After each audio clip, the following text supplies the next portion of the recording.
I'm going to tell you a little bit about my own journey, which will hopefully help you understand what prompted me and how I got involved with this work and this topic.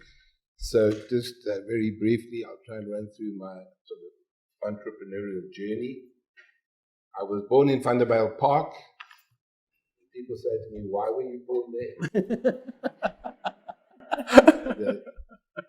Because I wanted to be close to my mother. She happened to be there at the time. So, anyway, I then moved when I was about 4 years old to Johannesburg, and I was put into a Jewish private school, which is a story by itself. And then I left school. I went into the Air Force for my compulsory military service, and that's another story.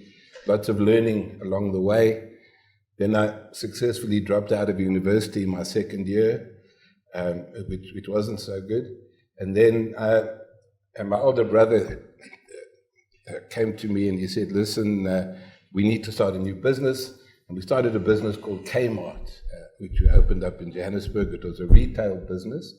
And he wanted me to run this business. He financed it. And the interesting thing about that business is that I was the only white person in that business. Sure. So the staff were all black and the customers were all black. So I was literally thrown in the deep end there.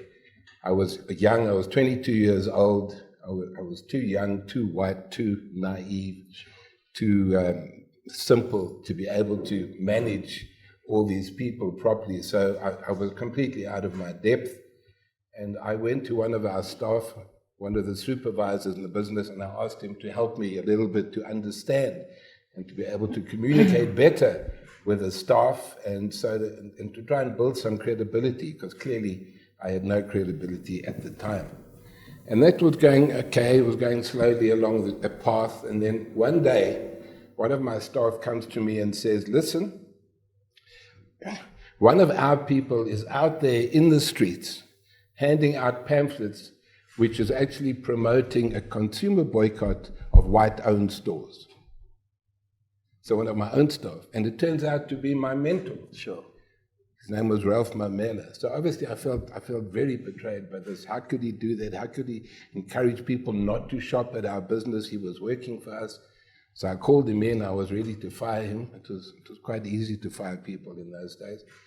I was ready to fire him, and then he said to me, but just hold on a sec. He said, listen, I understand why you're so upset. I understand that. And I'm quite happy working here, and I thank you for the opportunity to work here, and it's all good. But at the end of the day, or before, on my way into work, I get harassed by the police. Now, just remember, this is 1976, just after the uprising took place. And he said, virtually every day I get harassed by the police, either for some ridiculous apartheid law, or my friends, or my family, and it's just unbearable. And he said to me, I'd like to share with you one very important thing. He said, for me, it's freedom first and work second. Sure.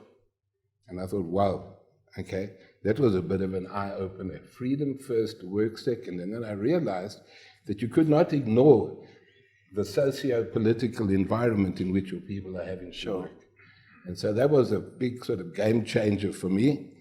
And it took me on this path. And I said to him, okay, I'm not going to fire you. I'm going to ask you to help me to understand what's going on in this country and show me everything you can about the political situation and teach me what's going on, which he did. And he took me into Soweto, and there my eyes were opened again, obviously, and I realized, well, there's another country in this country that I didn't know anything about. I was completely blocked from that, because I had lived a very privileged life out there in the suburbs, and very few of the people that I knew actually went into Soweto. So it was a bit of a first for me. And then I started my journey of learning from there. And I went to his home, and we went to Shabin's, and I learned all of that stuff. And the journey started, and then I'm going to skip lots of things, but there's been people that have influenced my life along the way. One of them was a guy called Letsatsi Mosala. He belonged to the Black Consciousness movement. He introduced me to the leader of Azapo, who came to work for us. His name was Laibon Mabaso. You may have heard that name. Yeah. He was a leader of Azapo at the time. He had just come out of prison. and he was banned. He wasn't allowed to attend public gatherings. But in fact, he was able to work.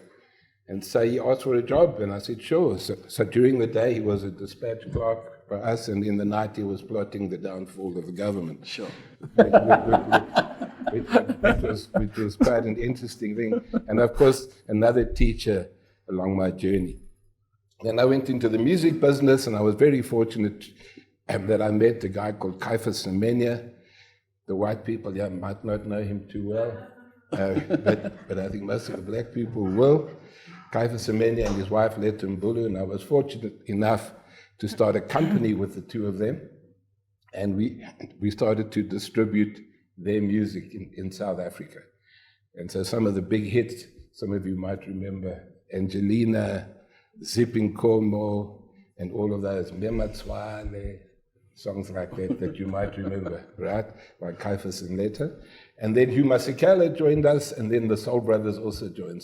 So we had some fantastic artists, and then I was learning from these people because they were also expatriates, and they were teaching me about what was happening outside the country, and so on and so forth. And then I became a race relations consultant, and that's another whole journey there. And then after that, I went back. We sold Kmart, which had become Supermart. Supermart became Jetmart. So you might know Jetmart. We sold it to Edcon. That was the company we started in 1976. We sold it in 2003. And then I started a company called Sorbet back in 2004. And throughout that period, I think the common thread was always a business culture, and it was also about race relations. That was my fascination. That was the topic that really kept me interested, and we kept working on that thing. So when we started with Sorbet back in 2004, about 5% of the beauty therapists that were there were black, predominantly white. I went to one of these functions, and I realized that all the people there were white. And so I was a bit cheeky, I asked the company that had launched the product there, where are the black people? You know, was there like a transport problem, or was there like a taxi strike? What happened to them? I said, no. And this is just a high-end beauty product, and it's bought by people with lots of money, and there are not many black people using the product. So we just have white therapists because they prefer to have these white therapists rather than black people working on their skins.